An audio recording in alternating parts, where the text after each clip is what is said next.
¿Cómo es la Guatemala de mis sueños? En la Guatemala de mis sueños no existe el analfabetismo. En la Guatemala de mis sueños hay una educación de calidad y un CNB orientado realmente a cumplir las necesidades reales de la población, previniendo la discriminación y poniendo situaciones reales y aplicando distintos conocimientos. En la Guatemala de mis sueños no existe la corrupción, pero para que eso pase tenemos que empezar desde las cosas mínimas, como no pedir copia en nuestro trabajo ni en nuestros estudios, o como no pagar para ganar grados.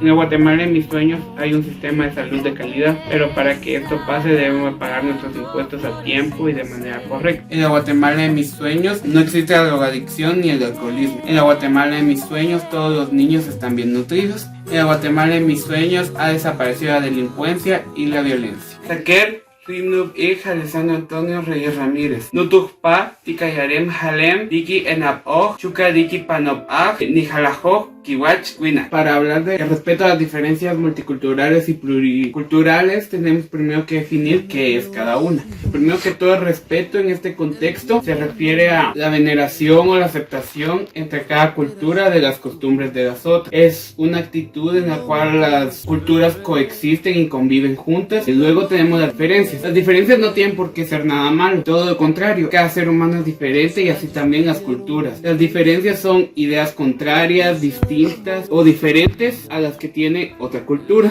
Dentro de la multiculturalidad hay varias culturas, sin embargo ninguna de ellas coexiste, es como si hubiera una barrera que las separara. Esto lo podemos ver, por ejemplo, hace años dentro del conflicto interno, dentro de las culturas, que los mestizos y los indígenas estaban segregados. Luego tenemos el concepto de pluriculturalidad y ya podemos hablar de que las culturas coexisten más entre sí, se apoyan más entre sí y conocen un poco más de ellas. Sin embargo, aún hay algo que aún no permite que compenetren las dos culturas. Esta es la Guatemala actual. Los alumnos ahora reciben clases como idioma y cultura maya, Xinca y Garífuna, y cada vez tenemos más acceso a la información, a los idiomas y a toda la cultura de cada etnia. Entonces entre sí ya cada vez comparten más, coexisten más, comparten conocimientos. Sin embargo, aún hay cierta discriminación, cierto racismo y cierta segregación. Y el último concepto es la interculturalidad, que es el sueño de toda nación y que me atrevería a decir que quizás ninguna ha logrado. La interculturalidad es un proceso en el que las culturas pueden coexistir entre sí completamente, en el que deja de haber discriminación,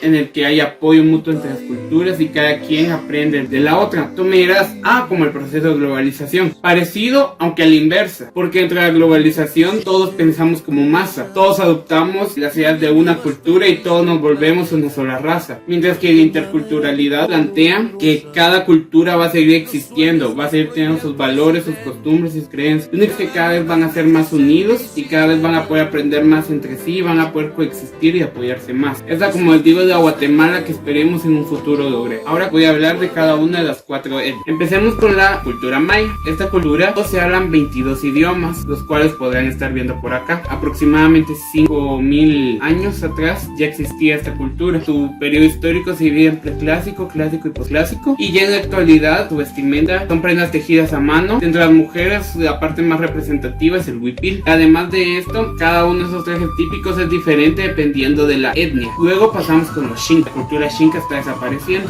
El idioma xinca se divide en 3 ramas. Había una cuarta, de la cual ya desapareció. Se cree que el idioma xinca lo hablan aproximadamente 2000 personas. Es un idioma en peligro de extinción. Sin embargo, muchos etnolingüistas están trabajando muy duro y se cree que se va a poder recuperar el idioma. Tenemos a la cultura garífuna. Esta cultura se caracteriza porque sus raíces provienen de los araucos, los caribeños y los esclavos africanos. Su platillo típico es el tapado. Su música tradicional es la punta. Por último, la etnia ladina. Esta es una mezcla, principalmente tiene raíces indígenas y españolas. Esta etnia creo que ha sido más víctima de la globalización. Su forma de vestir es conforme a la moda occidental. Hablan el idioma español con algunos préstamos lingüísticos del inglés y de algunas lenguas nacionales. Pasamos con las metas y las estrategias para llegar a este respeto de las diferencias multiculturales y pluriculturales, y por qué no decirlo en un futuro llegar a hablar de una interculturalidad. Primero que todo, hablemos de la problemática. Somos un país pluricultural, entonces aunque las culturas coexisten entre sí, falta un largo camino por recorrer. La población indígena normalmente vive en pobreza y en pobreza extrema. Idiomas como el xinca o el itzá están están a punto de desaparecer. Hay muchos niños que están estudiando en escuelas en las cuales sus maestros son monolingües y solo hablan español, entonces esos niños que hablan un idioma maya no pueden aprender. Entonces para esto propuse metas a corto plazo y metas a largo plazo para llegar a esta interculturalidad tan deseada. La meta a corto plazo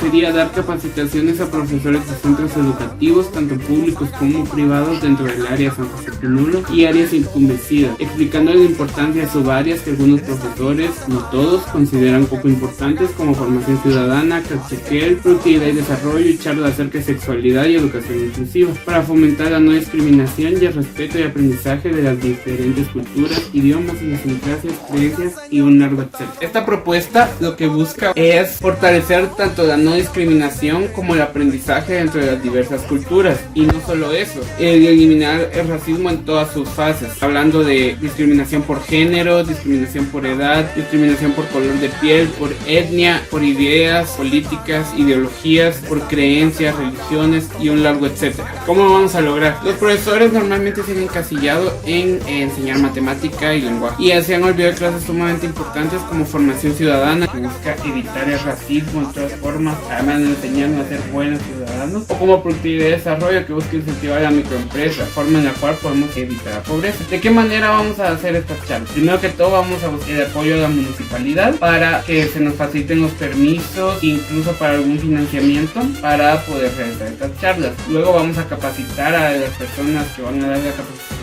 para que sepan del tema del que están hablando. Y por último va a ser lanzada convocatoria en general. Por último vamos a hablar de las metas a largo plazo. Reestructurar al 100% el CNB para fortalecer una educación de calidad y realmente basada en enseñar a los jóvenes competencias aplicables en la vida diaria y orientándolos a la eliminación de todas formas de discriminación. Entonces consultemos con distintos maestros, con distintos intereses, distintas necesidades, distintas etnias, distintos departamentos. También con psicólogos, científicos, gente experta en el tema, personal del Ministerio de Educación y los mismos alumnos. ¿Por qué no implicarlos a ellos dentro de esta reestructuración curricular? Y preguntarles qué es lo que ellos de verdad quieren y necesitan aprender, con empresarios y con personas emprendedoras que también nos den los tips de qué es lo que necesitan las empresas y qué es lo que se necesita para ser un emprendedor. Y en base a todo esto, condensarlo, crear un documento y trasladar la información al Ministerio de Educación y iniciar todo el proceso burocrático para que esa reestructuración pueda llevarse a cabo. Espero que les haya gustado mi exposición. Mantiosh. A mí me da igual, 11 pedí un deseo a una estrella fugaz, que más da, que más da.